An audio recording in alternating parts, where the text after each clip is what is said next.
Buenas tardes, bienvenidos al podcast Historias que también duermen fuera. El día de hoy estaremos hablando sobre esa conversación pública que existe sobre encasillar el delito solo en una condena, en el castigo que se le da a las personas y no nos detenemos a mirar más allá de los muros del centro de internamiento, de cómo además de un expediente judicial hay una historia detrás del privado, de las familias, una lucha invisible por reconstruir este futuro, por el impacto que no queda solo dentro del centro penitenciario, sino que viaja afuera, transformando por completo la vida de las madres, padres, hermanos, hijos, esposas, esposos, que cargan también con el peso del encierro silencioso. Hoy vamos a adentrarnos en estas vivencias, los mitos, las profundas transformaciones invisibles atrás de la justicia. Este capítulo hablaremos de las historias de vida y el día de hoy tenemos como invitada a Maureen, que nos va a hablar un poco de cómo es afrontar estos estigmas que hay detrás de las familias de los privados de libertad.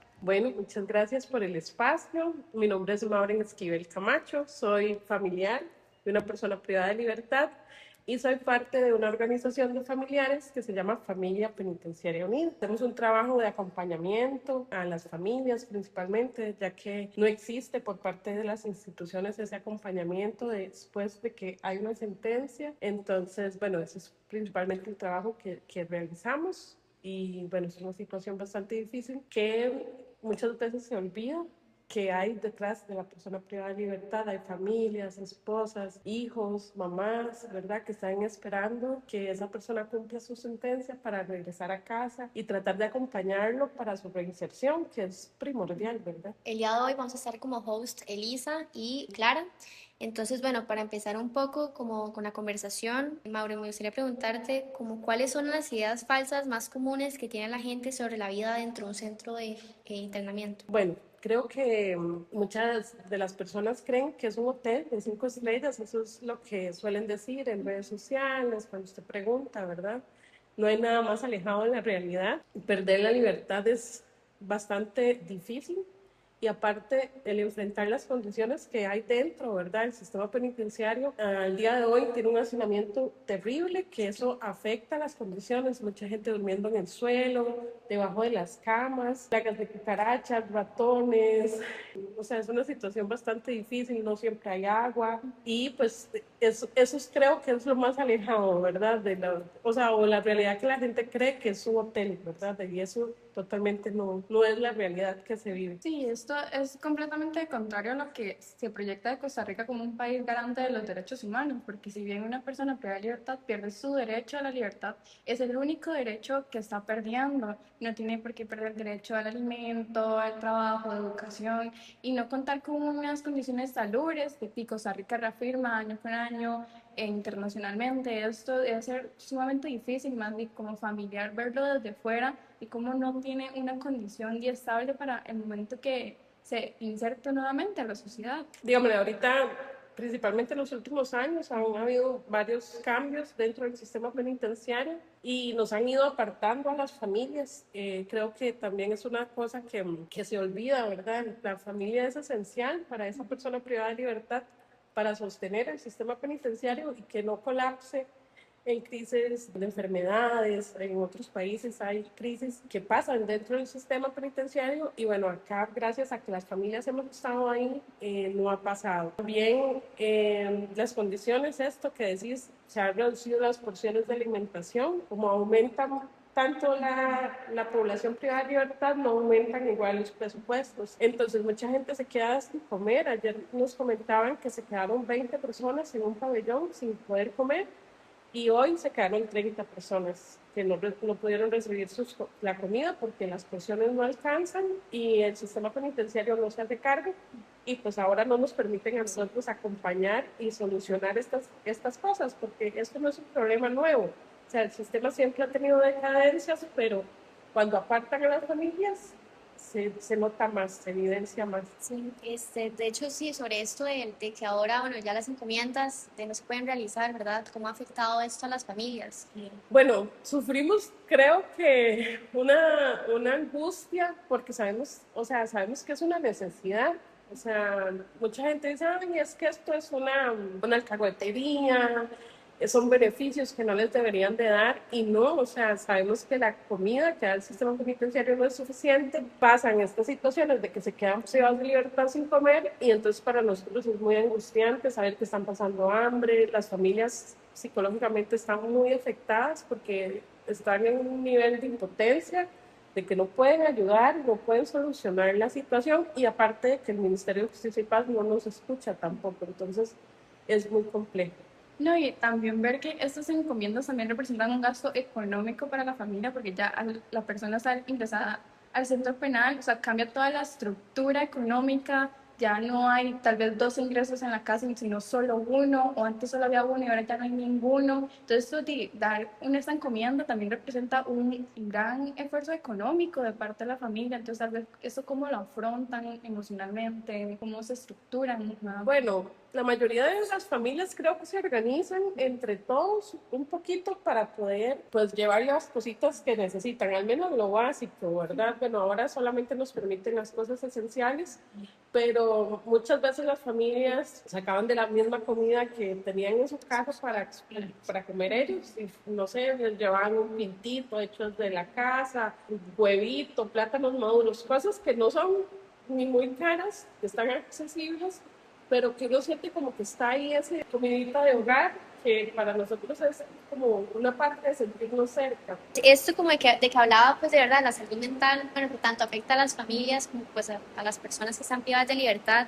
¿Qué prioridades cree que se deban como de fijar en esa atención pues como psicológica, tanto para pues, ¿verdad? Las personas ingresadas como para ustedes que son los familiares? Bueno, yo creo que es esencial que se aborde de parte de la caja, ¿verdad? El acompañamiento que se da es como cuando una persona fallece, es el mismo acompañamiento que le dan a una persona familiar. Si va y pide ayuda psicológica, que me parece muy cruel porque esa persona no ha fallecido, ella está ahí. Entonces creo que necesitamos tener mejores herramientas para poder acompañar a las familias, porque si no más bien se vuelve más difícil el tratamiento que nos dan que el acompañamiento. Creo que también del PAN falta que se acompañen a los niños que sufren esta situación de tener algún familiar privado de libertad. No hay un acompañamiento adecuado, se quedan como en el abandono, son una población vulnerable. Antes se les reconocía a esta población o a los niños para el tema de las becas, y se les daba una beca especial para que no abandonaran sus estudios, ahora ya no se realiza. Entonces, en vez de mejorar, hemos ido como debilitando las herramientas que habían. Se vuelve difícil porque a veces en las escuelas se oyen comentarios, hay poca sensibilización sobre el tema y la gente nos juzga a las familias como si nosotros hubiéramos cometido un delito y esto no es así, ¿verdad?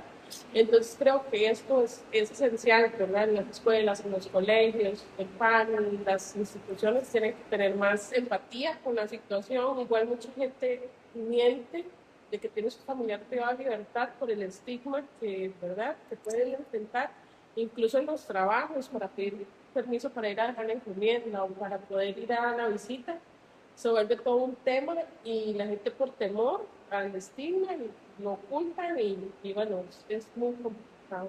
Me gustaría abordar un poquito más esto que mencionas sobre el acompañamiento que da la caja a nivel psicológico, de cómo trata al privado de libertad como si estuviera fallecido, como si ya no lo pudieran ver, como tratarlo, a lo que entiendo es como borrarlo de su vida, o sea, cómo realmente esto afecta. Siento que esto llegaría a afectar más, porque se sabe que la persona está ahí, ya no se puede ver como antes, no se puede hablar como antes, pero se sabe que en algún momento va a salir y va a tener que otra vez incorporarse en la sociedad, en la familia, y mira que es lo que ustedes más esperan, pero tratarlo antes como si estuviera muerto, no creo que ayude en el proceso. Por supuesto, siento que, como les digo, es más cruel el acompañamiento que dan que lo que realmente uno necesita, porque son situaciones completamente diferentes. Y nos falta capacitar a los funcionarios sobre este tema en específico y que existan talleres o cursos exclusivos para familiares de personas privadas de libertad, cómo se lleva este tema, porque ni en el Ministerio de Justicia y Paz existe un acompañamiento para las familias. De hecho, que ni a los privados de libertad cuesta mucho que se les dé ese acompañamiento psicológico, ¿verdad? y poder enfrentar la situación de la mejor manera. Muchas familias terminan tomando pastillas para dormir, terminan teniendo problemas de ansiedad, depresión y que al final no buscan ayuda porque ya saben el estigma que al ir a la caja lo que les van a recomendar, entonces prefieren llevarlos solos, ¿verdad? Entonces es muy difícil. Sí, sí, yo creo que, bueno, llevar un duelo en general, pues es como complejo, ¿verdad? Y en este caso, bueno, realmente, pues es como un tipo de duelo que, pues la persona sigue presente y uno sabe y la va a recordar en las fechas importantes, pues igual el día a día se va a estar recordando a la persona y la sociedad, pues, no ayuda de ninguna manera en como a dar ese acompañamiento, pues, a los familiares, sino lo que pasa es esto mismo, ¿verdad? Los juzgan, les dicen, bueno, la persona si está en la cárcel es porque hizo algo Sí, y y, hoy salado, y ¿verdad? salado. Entonces, ustedes insalados Sí, no ayuda de ninguna manera. digamos, en algún momento estas personas van a volver a la Ajá, sociedad exactamente. y a las comunidades. Entonces, las comunidades deberían de estar adaptadas y, o sea, y dar más bien un acompañamiento para Así que que la la persona, pues, reinserción, al salir, pues realmente sienta como ese... Sí, sí, porque la persona ya cumplió lo que le debía a la sociedad, ya pasó el tiempo estipulado en su condena, ya después de que termina su condena, digamos, no le debe nada más a la sociedad porque ya cumplió y está bien, cometió su error, pero también lo asumió y se supone en la teoría que el ministerio está para darle las herramientas para que pueda tener una inserción exitosa en la sociedad y si no tienen esos mecanismos de salud mental, de ayudas laborales, ayuda a la familia, porque cómo es posible que un menor de edad tenga que sufrir estigma de parte de un error que cometió su familiar en algún momento, o sea, qué culpa tiene el niño y que no se le ayuda ni en las escuelas, ni el PAN, ni en la universidad, se prefiere más bien silenciarse y no contar su sentir a que lo juzguen. sí, siento que nos invisibilizan, ¿verdad? Que creo que es mucho peor todavía porque las instituciones no saben cómo sostener o sea, nuestra realidad. Y siento que hay falta de compromiso del Estado de lograr este acompañamiento como corresponde para que, o sea, entre más fortalecida esté la familia, que es una de las partes que tiene que hacer el Ministerio de Justicia y Paz, es fortalecer los vínculos familiares, porque muchas veces las personas delinquen porque están apartados de sus familias, porque se van de la casa, y bueno, ¿verdad? Entonces creo que esto de fortalecer los vínculos es esencial y lo olvidamos y bueno, y al final terminamos como echando a perder todo el tiempo en Sí. prisión por esas cosas, ¿verdad? Y justamente eso, tal vez como hablar como este acompañamiento realmente logra que el factor de protección sea el más importante para el privado de libertad. O sea, cómo este acompañamiento realmente es como esencial, es el principal factor para que la persona pueda insertarse en la vida. Sí, bueno, las familias somos las que estamos ahí cuando, digamos, que necesitan atención médica y a veces el oficial que está, ¿verdad?, como a cargo del pabellón no les hace caso, no lo saca el médico. Entonces las familias llamamos a pedir que se solicite, o sea, que le saquen, reciban atención médica. O, no sé, que necesitan apuntarse para llevar algún curso y lo mismo, las familias empezamos a involucrarnos, a ver cómo van los procesos, entonces la familia se vuelve como ese canal esencial de ellos ahí con la administración del centro y para lograr o motivarlos a que estén estudiando y vamos, no sigan, aunque a veces las listas de espera son tan largas para que puedan estudiar o avanzar, pero creo que las familias deseamos obviamente que el tiempo en prisión sea de provecho y que salgan para no volver Sí. a este lugar. Entonces, creo que a veces olvidamos de que al final todos queremos lo mismo, que no sigan delinquiendo, que el país esté más seguro, que el tiempo de prisión sea provechoso, porque igual no todos tienen las posibilidades de trabajar. Y nosotros queremos eso, ¿verdad? Todos creo que como país queremos lo mismo, pero a veces nos dividimos con el odio, ¿verdad? De la gente que cree que está muy lejos de vivir una realidad así y es totalmente otra cosa. Mucha gente nunca se imaginó que su familiar estuviera ahí Y a veces nos dicen, yo pensaba igual que todo el mundo y hasta que mi familiar llegó, que nunca me lo imaginé, y pues ahora entiendo, ¿verdad? Entonces, esto, yo creo que tenemos que pensar que el tiempo en prisión tiene que ser de provecho, que las familias son esenciales para que la reinserción se cumpla y, y tratar de que las comunidades estén preparadas, que estén dando un acompañamiento, que las instituciones también, y bueno, tratar de que las cosas avancen y que no vengan en retroceso como parece que es como lo que venimos viendo. Sí, y creo que, o sea, esos son uno de los mitos principales que hay que mencionar de que a mi familiar nunca le va a pasar eso. Yo nunca voy a vivir eso dentro de mi círculo, nadie va a delinquir y en el momento que menos se lo esperan, sucede.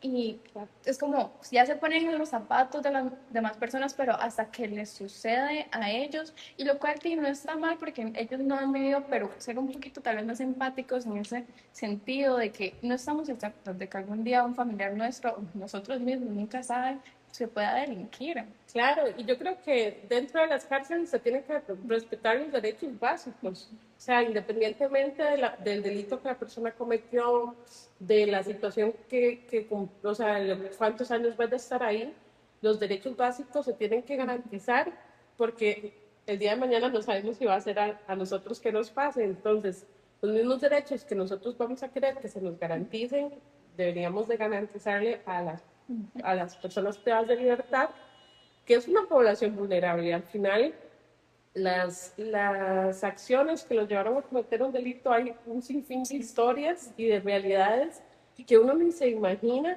que pueden llevar a una persona a estar privada de libertad.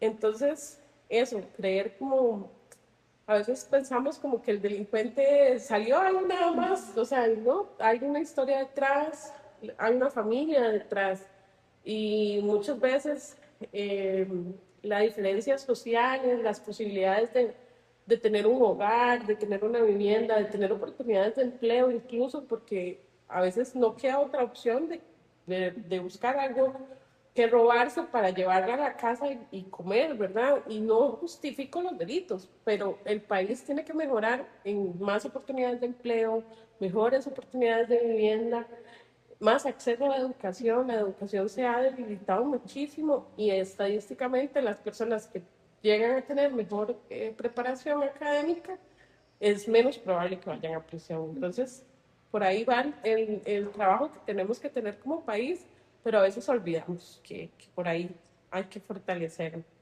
Sí, también que se cree erróneamente que los privados de libertad, o sea, solo cometieron delitos muy graves como asesinato, casi llegando como a terrorismo, digamos. Y hay veces son cosas muy mínimas, o sea, que robaron un pan pero ocupaban darle a comer, como dice usted, no hay que justificar los delitos, pero no son así como graves de la manera en que se les estigma de que ahora son como la peor persona del mundo y que realmente nunca debería salir porque también es como uno de los mayores comentarios que hay en la sociedad de que una persona que es privada de libertad no debería volver a la sociedad. Claro, y muchas veces en redes sociales somos muy crueles y estoy segura que muchos de esos comentarios usted no se los diría. Ejemplo, a mí como que la gente me lo diga, a pesar de que saben la realidad de mi familiar, a mí no me lo dicen. La gente es empática conmigo y las personas que saben la realidad, más bien como que siempre ven como que somos un matrimonio que va saliendo adelante, que somos una familia unida a pesar de la situación. Y estoy segura que muchas personas no dirían eso, de que "Ay, ojalá se pudren en prisión", no se lo dirían a las personas de frente. Entonces, o cuando usted conoce a esa persona, a esa familia, usted no diría esas cosas. Entonces, a veces, como, ¿verdad? Pensar un poco antes de qué comentamos, porque en redes sociales es muy fácil, ¿verdad? Esos comentarios. Y nosotros trabajamos mucho con las familias de como que no vayan a leer comentarios, ya sabemos la gente cómo es de cruel al opinar, hasta desear la muerte, que yo digo, bueno, si usted le desea lo peor a alguien, ¿qué tan diferente es de una persona que cometió un delito? Porque al final no hay mucho la diferencia. Entonces eso, creo que hay que hablar más del tema, a visibilizar más la situación y al final de que las familias tengan un espacio también poder hablar es importante. Sí, como también como investigaciones dicen que existe un término que se llama prisionalización secundaria, que es un proceso donde la familia, sin haber sido condenada, empieza a vivir las restricciones del sistema penitenciario, ¿verdad? O sea, esto como de, pues, los horarios de visita estrictos, las revisiones de seguridad, las largas esperas, bueno, el hecho de que, ¿verdad?, los niños no puedan ver a sus padres. ¿Cómo, digamos, se observa en el día a día de un familiar? Bueno, creo yo que algo como tan sencillo de que las familias, sí, siempre pensamos que lo que nos vamos a comprar, ay, con esto poder entrar al centro penal, antes de comprarnos algo porque nos guste o porque, no sé, alguna cosa, siempre pensamos como en eso. Entonces nuestra vida empieza a girar en relación de, no sé, que si nos invita a alguna actividad que no sea el día de la visita porque no podemos ir, ¿verdad? Entonces, creo que ¿verdad? Esta rueda o este círculo que se genera después de tener una persona privada de libertad, nuestra vida cambia. Estar esperando una llamada, las visitas se vuelven esenciales, por eso nos duele tanto que nos aparten. También de que se diga que es por medio de las encomiendas, es el principal, de donde ingresa droga y demás, que sí pasa, o sea, por supuesto, pero no es el único canal por donde ingresa y no es la mayoría de las familias, o sea, son muy pocas las familias que pasan o se prestan para estas situaciones, tienen una consecuencia. Entonces, ¿por qué tenemos que pagar la consecuencia Sí, todos si no hemos incumplido? Entonces es bastante difícil para poder celebrar un cumpleaños, ¿verdad? Bueno, antes que se podía ir a la visita con mis hijos, llevábamos un queque y podíamos cantar el cumpleaños, ya estas cosas no se pueden hacer. Ahora en la visita solo pueden ingresar 2 tazas, a los que les pueden ingresar comida o los que pueden ir, solo son 2 tazas, ya no se vuelve ese espacio como de compartir, ya la familia no quiere no quiere comer ellos quieren solo que comer privada de libertad y se vuelve muy difícil, o sea, todos los cambios o las medidas que toma el Ministerio de Justicia y Paz a nosotros nos afectan y nos duelen muchísimo y no se nos toma en cuenta, o sea, no estamos como presentes cuando se toman las decisiones de saber, o sea, cómo va a afectar esto a las familias, porque las familias, o sea, ahora en esta contención, las familias que van salen llorando porque el tiempo es una hora nada más y una vez al mes, entonces es súper difícil ver a las familias salir y llorando, a las mamás, saber que vinieron desde otras provincias, Limón, Guanacaste, para venir a la Juela y solamente poder estar una hora y a veces hasta menos tiempo por el ingreso, pero nosotros siempre hemos tratado de acoplarnos al proceso de seguridad, de entender las medidas, pero no sentimos que hay medidas que son extremas, o sea, que no son justificadas y sentimos que lo que hacen es apartarnos, ¿verdad? En vez de fortalecer el vínculo. Creo que, bueno, respecto a esto, pues como el gobierno pasado y el actual, que es pues la continuación, ¿verdad? Han tomado como una serie de decisiones respecto a esto que han sido, pues realmente nada más populistas, sí, y se ha aprovechado como de la misma crisis de seguridad que ellos han causado para venir y tachar a las personas y pues a sus familiares de que pues son como la única causa de los problemas, ¿verdad?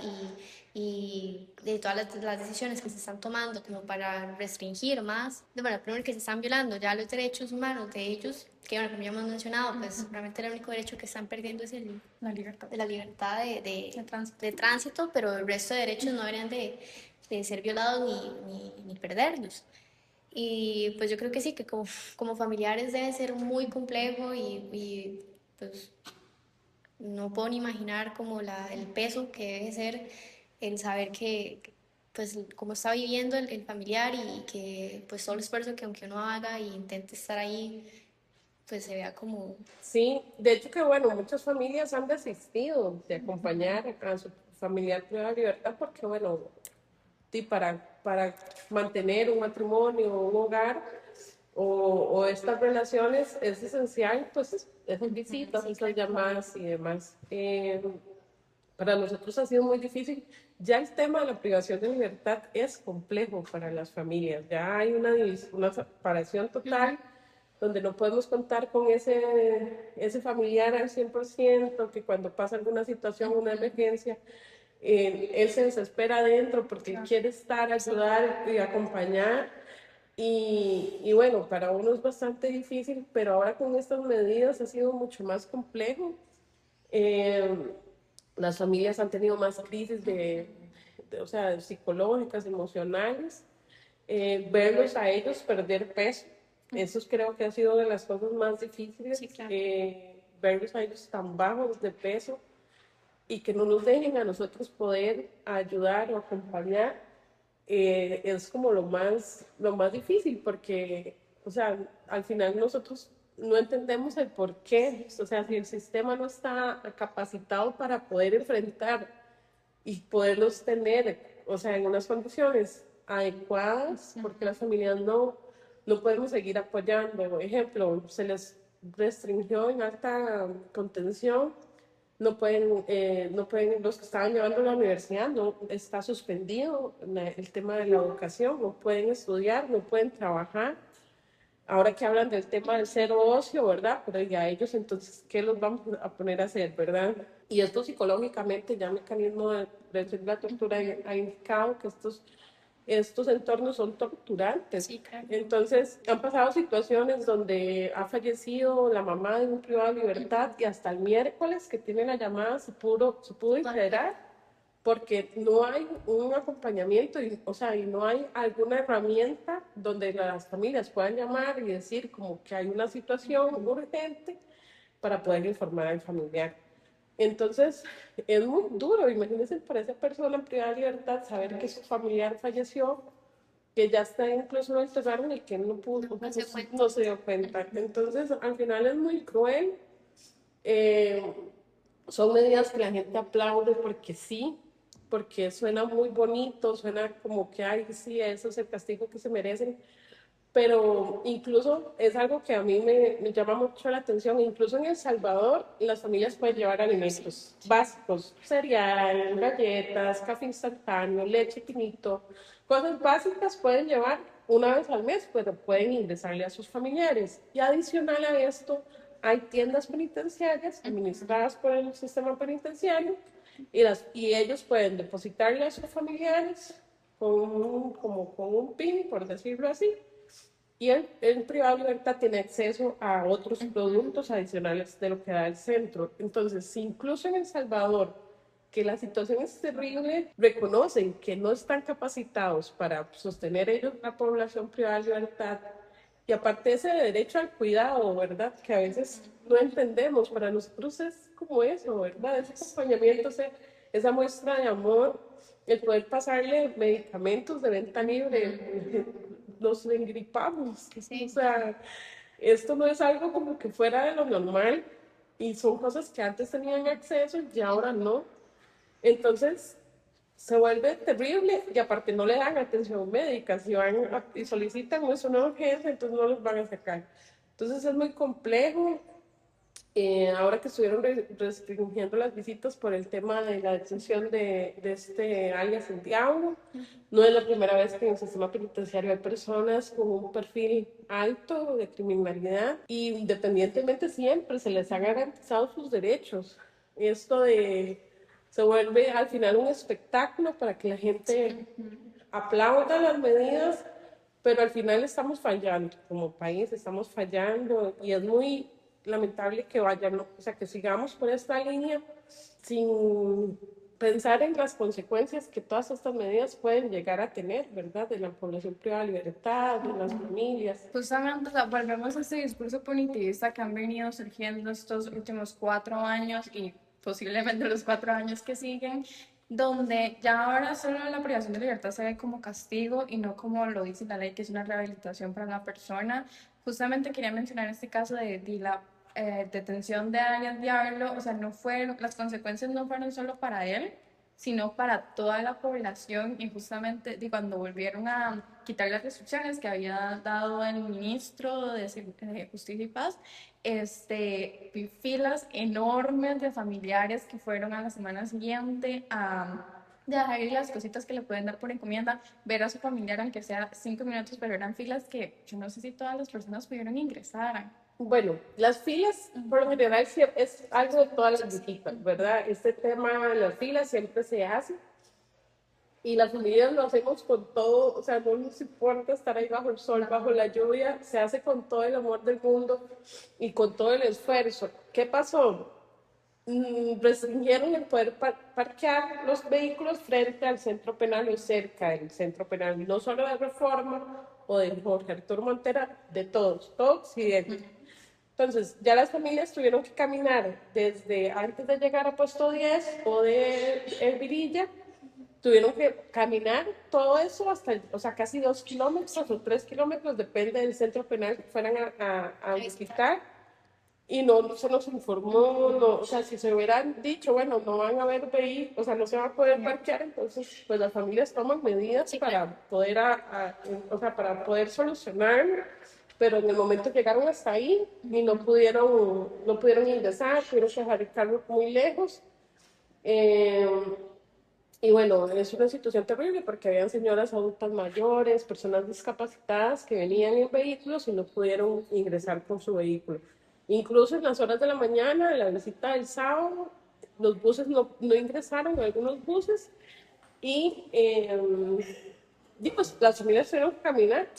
Entonces es una situación increíble. Las familias tuvieron que caminar esto. Había una exageración de oficiales que al final, o sea, estos oficiales pueden estar en lugares donde venden droga o están pasando situaciones violentas en vez de estarnos custodiando a las familias porque, o sea, nosotros vamos a ver a nuestro familiar. Igual, pues, si tenemos que pasar un retén y demás, pues estamos en toda la disposición, pero no de esa forma. O sea, siento que o sea, se vuelve muy extremo la situación para decir, estamos haciendo la seguridad y al final, si ves las noticias de esos días, incluso hubieron unos cuantos homicidios en otras partes del país y yo digo, pero era los policías en esa sí, estaban. Sí, igual es pues, esto mismo como pues, una mala narrativa de, vean, estamos siendo súper extremos con la seguridad y nada más estigmatizando más a la población. Y están siendo extremos con una población que, o sea, no está haciendo nada, está llegando a acompañar, cumplir con el derecho que tiene su familia privada de libertad y querer quitarle un poco la carga, tal vez, a lo que es el ministerio en cuanto a comida, en cuanto a vestimenta. O sea, van y se las dan ustedes y los tratan como si fueran traficantes de la peor calaña del mundo, en vez de realmente buscar a esas personas que están haciendo que la seguridad del país sea cada vez peor y se ven muy bonitos al día siguiente en las noticias de, sí, aquí estamos, no vamos a permitir que sigan ingresando drogas o cualquier tipo de estupefaciente, señalando que es la familia los principales que ingresan estos. Claro, igual esto de que dicen que puede haber una fuga de áreas de la seguridad o sea, ya dentro del sistema penitenciario ya la seguridad es muy extrema, digamos, se han ido tomando medidas en el tiempo para que estas situaciones no pasen. Y ahora, más bien, hay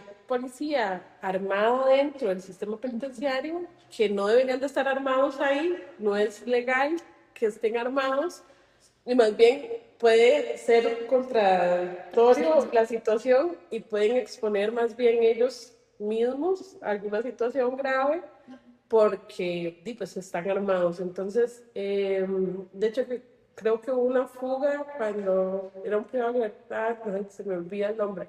Había agarrado de rehenes a la gente de máxima seguridad, tenían una arma y por eso fue que lograron tener, ¿verdad? Como esa situación.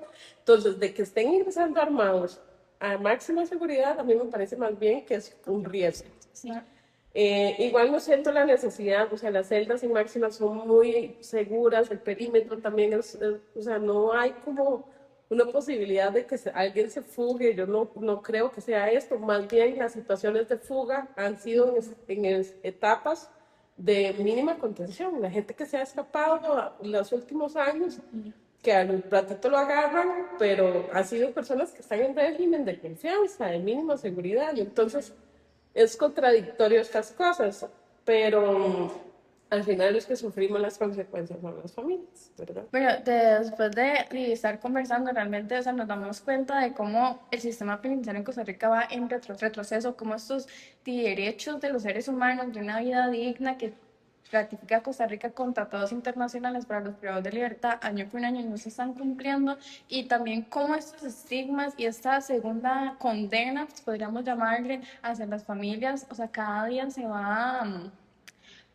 aumentando su deterioro, y cómo cada vez no se cuenta con las herramientas necesarias para poder dar una inserción exitosa, y que la familia no se sienta vulnerable en todo el proceso, porque están en todo su derecho de querer visitar a su familiar, en poder y darles acompañamiento para que pueda insertar y volver a estar con su familia de una manera digna y de una manera honrada, y pueda volver a trabajar, estudiar, ya sea dentro o fuera del sistema, porque de lo que podemos conversar es que las personas de máxima seguridad, o sea, no cuentan con esto de el derecho al trabajo, y es algo que se ha visto en el discurso, que no quieren trabajar y dicen que, o sea, primero dicen que todos quieren trabajar y después dicen que no quieren trabajar, y realmente si el sistema no les da las herramientas para trabajar, ya que ellos están privados de libertad, no van a poder trabajar. Entonces, ya como para ir cerrando una charla muy provechosa, queremos saber si nos puede dar como unas palabras finales, una reflexión final de todo el proceso que usted ha tenido que vivir, también como familiar de un privado de libertad, y todo esto que ha tenido que sufrir, porque no es solo acompañar, sino también estar sufriendo, y que usted no reciba un verdadero acompañamiento que le pueda ayudar a usted y a su familia. Bueno, creo que ser más sensibles, hay que evidenciar más esta situación, por eso agradezco mucho por el espacio. Creo que entre más las personas sepan cuál es la realidad penitenciaria, tal vez logren entender un poquito la situación. Yo sé que hay muchas personas que no deben cambiar su opinión, ¿verdad? Pero al menos alguien que logre comprender un poquito, ¿verdad? De este derecho al cuidado y, o sea, ya este acompañamiento que llevamos, que es esencial en las familias.